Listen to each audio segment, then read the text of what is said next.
Bismillahirrahmanirrahim. Alhamdulillahirabbil alamin. Wassalatu wassalamu ala asyrafil anbiya wal mursalin wa ala alihi wa sahbihi ajma'in. Amma ba'du.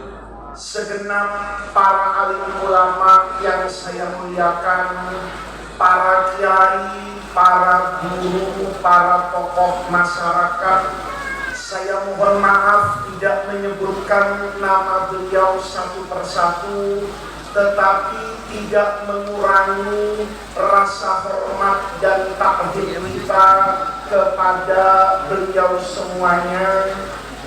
Pengasuh Pondok Pesantren Al-Amin, Romo Kiai Haji Khairul Amin, beserta seluruh dari Al-Maghfurlah Kiai Haji Muhammad Fadil yang saya hormati, pejabat-pejabat pemerintah yang hadir pada kesempatan kali ini, Bapak Ibu, hadirin hadirat sekalian yang saya muliakan. Alhamdulillah, pada kesempatan yang baik ini bermanfaat buat kita. Saya ini Kiai Khairul Amin hampir 2 bulan ini ceramahnya semuanya di pesantren. Acaranya cuma 2, Pak. Kalau enggak haflah akhir sana, yang satunya haul. Saya semalam itu hadir di satu pesantren di Cirebon, itu semalam acaranya haul. Pagi ini acaranya haul. Saya ini pindah dari satu haul ke haul yang lain. Saya berpikir dulu, kalau saya datang ke satu acara, itu seolah-olah saya yang diundang, saya yang ceramah, saya yang berbagi ilmu. Tapi sekarang saya merasa bahwa berpindahnya saya dari satu haul ke haul yang lain, itu saya bukan sekedar ceramah, tapi juga diceramahi. Diceramahi oleh apa? Oleh hikmah. Diceramahi oleh apa? Oleh nasihat. Nasihat yang paling penting buat hidup kita. Sekarang ini haul Romo Kiai Fadil yang keberapa? Yang keberapa? Ke-36. Berarti insya Allah tahun depan itu haulnya Romo Kiai Fadil yang ke-37. Syaratnya bapak sama ibu masih hidup. Saya ini bahasa Jawa sedikit bisa kan, tapi jangan diterusin ya. Kalau diterusin rusak bahasa Jawa saya ini. Panjenengan semuanya pasti kepengen jadi orang sing sae, nggih? Kata Rasulullah, bukan kata saya. Kata Rasulullah, kalau panjenengan ingin jadi tiang sae, itu diantara kuncinya akhiru zikra hadhimul ladzat. Orang kalau mau jadi orang baik, itu syaratnya ingat kepada sesuatu yang bisa menghilangkan rasa nikmat. Apa itu? Mati. Makanya mati itu tidak diumumkan, Pak. Kalau Bapak tahu kapan mati, sudah gak enak makan. Ya, tahu-tahu di WhatsApp sama malaikat maut, ya kan?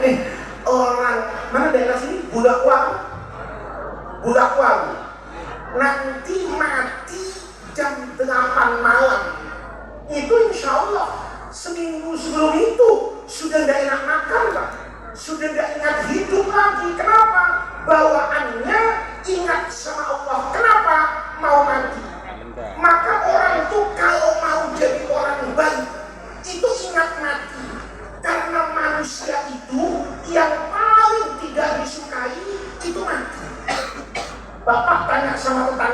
berani. Kapan umroh? Kapan ke Jakarta? Nanya bisa. Tapi nggak mungkin nanya sama temennya, kapan mati? Karena perbincangan yang paling tidak disukai oleh manusia yang hidup itu tentang mati. Makanya Pak, makanya nih, dulu saya berpikir waktu saya masih SD, itu ada penyair sastrawan Indonesia yang terkenal, namanya Chairil Anwar.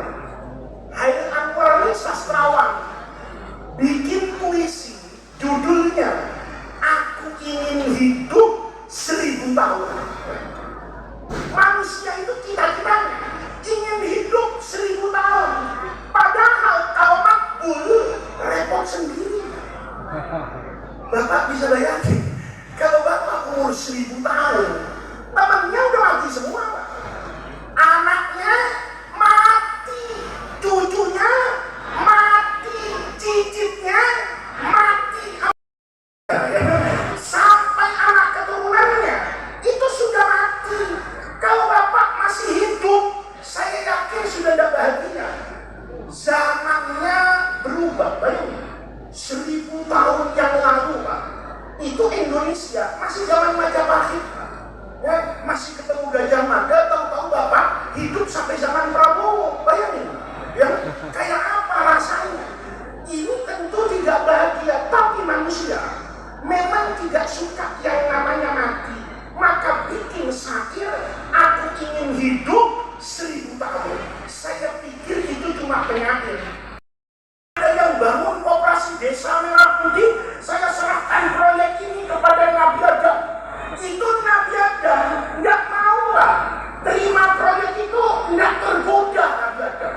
Nabi Adam digoda dengan harta, nggak tergoda, digoda dengan apapun, nggak tergoda. Tahu digoda dengan apa yang Nabi Adam kemudian jadi apa ini? Kalah. Digoda dengan keabadian hidup.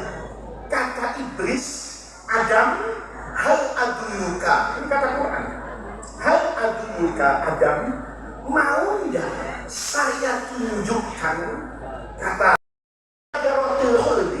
kepada pohon keabadian, asal makan buahnya hidup tidak mati-mati, wa mulkin melayablah, jadi presiden tidak dibatasi periodenya. Jadi orang jadi bupati kepengen terus berkuasa, presiden kepengen terus berkuasa, itu bukan salahnya presiden, bukan salahnya bupati, memang manusia, kata orang Jakarta, dari sononya, dari dulunya, itu memang maunya hidup tidak mati-mati. Ini bapak-bapak, walaupun sudah ubangan, walaupun jalannya sudah agak-agak sulit, itu masih kepikiran jadi berbojo loro. Ini biar tua-tua nih, ya, kalau ada janda lewat masih ngelirik nggak? Nah, masih ngelirik nggak? Masih. Hati itu tetap ada keinginan, cuman keberanian yang nggak ada. Kan begitu kan? Keinginan aja, itu manusia semua. Nabi Adam itu digoda sama iblis. Ini orang Islam, tapi suka protes. Ada orang tahlilan protes, ada orang wudhan protes, ada santri cium tangan kiai protes. Ini namanya Islam protes. Mudah-mudahan di Tegal tidak ada, kiai, ya. Cukup saya yang pusing menghadapi Islam Protestan di Jakarta. Siapa mereka? Tidak tahu. Ngajinya itu di mana?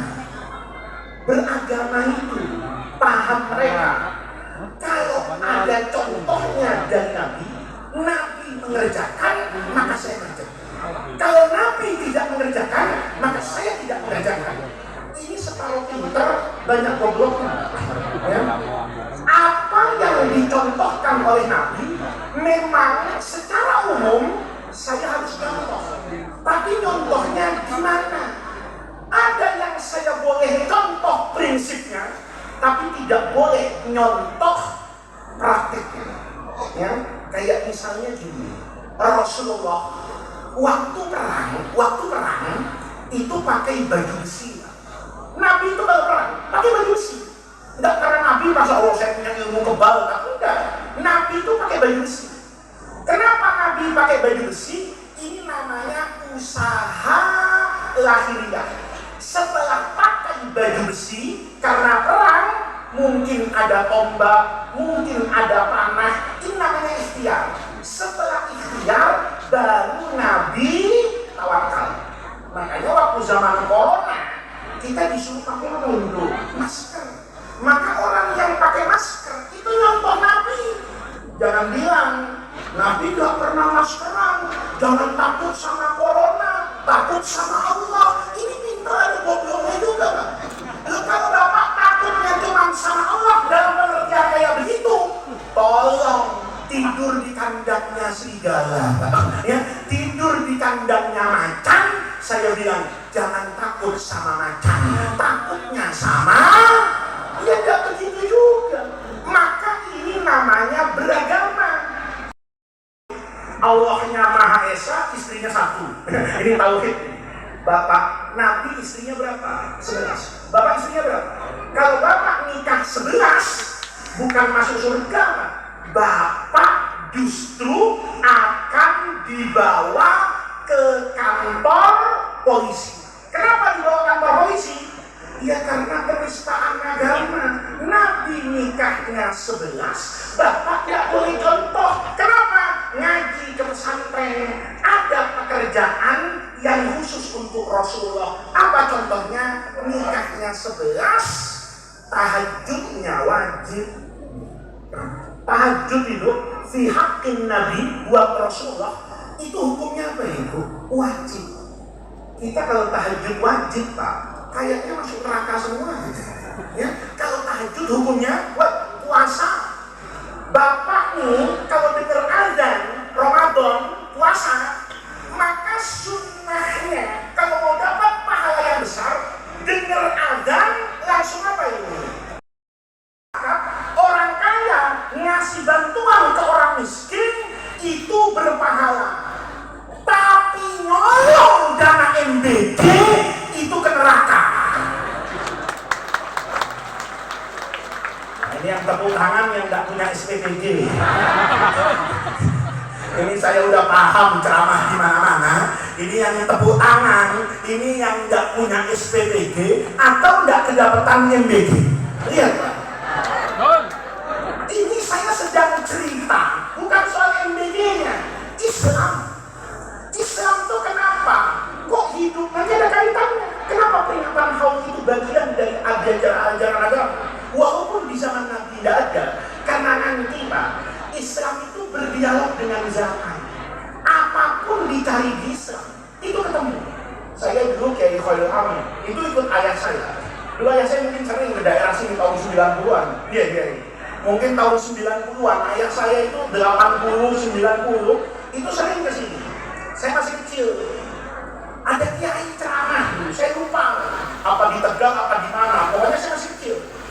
Dulu Pak, tahun 70, 80 sampai 90, itu orang Indo rada tidak suka sama Golkar. Tapi Golkar dulu, bukan Golkar sekarang. Oh, Golkar sekarang sudah baik Pak, Golkar. Ya kan? Ini Golkar Orde Baru. Dulu ngaji kayak gini sulit ya, harus pakai izin.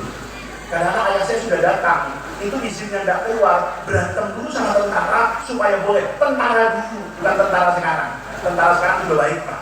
Itu ada kiai, saking keselnya sama Golkar, itu ngambil ayatnya salah Pak. Tapi logika masyarakatnya ketemu. Saudara-saudara, kata kiai ini, nanti pemilu jangan pilih Golkar. Kenapa?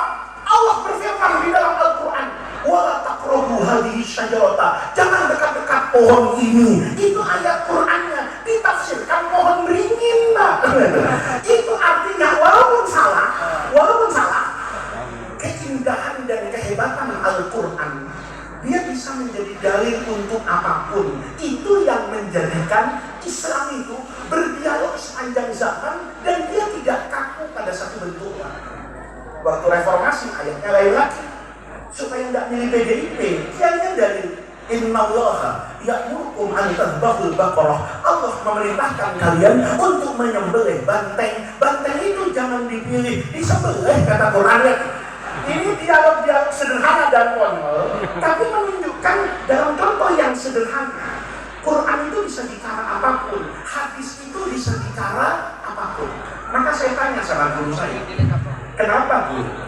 Quran ini kok dan hadis Islam secara umum kok dia bisa hidup dan berkembang dengan masyarakat apapun, budaya apapun, kayak haul ini kan budaya Pak.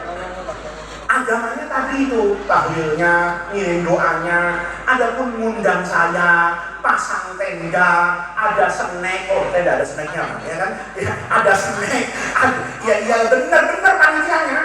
Saya kadang-kadang ada kaget gitu, ada panitia itu yang basa-basi sama saya. Saya pernah sekali Pak ceramah.